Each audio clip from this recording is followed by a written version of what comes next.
then you can apply. Plus हजुरसँग travel history पनि हुनु पर्यो लाइक पहिला हजुर अब थाइल्यान्ड सिङ्गापुर यस्तो कन्ट्रीहरू घुम्नु भएको छ नि अभियसली हजुरको भिजा लाग्ने चान्स हुन्छ अनि भिजा चाहिँ हजुरको डकुमेन्टमा स्ट्रङ गर्छ हजुरको जति स्ट्रङ डकुमेन्ट छ त्यतिमा हुन्छ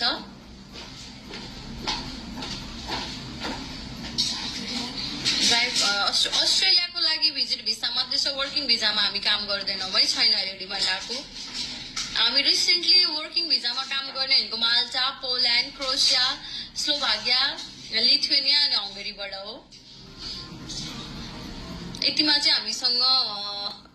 डिमान्डहरू आएको छ अरूमा चाहिँ हजुर भिजिट भिसामा एप्लाई गर्न सक्नुहुन्छ सिजनल भिजामा पनि छ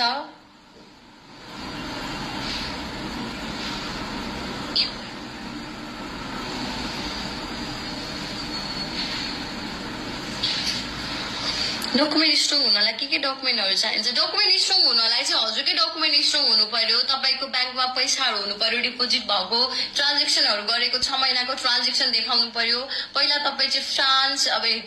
लाइक थाइल्यान्ड सिङ्गापुर मलेसिया यस्तो कन्ट्री घुमेको हुनु पर्यो हजुरको पासपोर्टमा स्ट्रङ हुन्छ अनि भिजा लाग्ने चान्स हुन्छ इन्टरभ्यू फेस गर्न सक्नु पर्यो इङ्ग्लिस आउनु पर्यो त्यही हो भिजिट भिसामा जानलाई जति हजुरको डकुमेन्ट स्ट्रङ छ त्यही अनुसार लाग्ने पोल्यान्डको के छ कि पोल्यान्डको लागि वर्किङमा छ सिजनल भिजामा पनि छ है हामीसँग इन्ट्रेस्टेड हुनुहुन्छ भने हाम्रो बायोमा नम्बर छ हजुरले हामीलाई कन्ट्याक्ट गर्न सक्नुहुन्छ हामी के कसरी काम गर्छौँ हाम्रोबाट कसरी काम भइरहेछ के डकुमेन्टहरू प्रोभाइड गर्नुपर्ने पेमेन्ट कसरी गर्ने हो सबै कुरा बुझ्न चाहनुहुन्छ भने बायोमा नम्बर छ हजुरले हामीलाई डाइरेक्ट कन्ट्याक्ट गर्न सक्नुहुन्छ हामी हजुरलाई सबै कुराहरू वाट्सएप थ्रु बुझाइदिनेछौँ है दुबईको लागि हामी काम गर्दैनौँ तुलसीराम पौडेलजी हजुर नेपालमा हुनुहुन्छ भने दुबई आउनुभन्दा बरु बेस्ट टु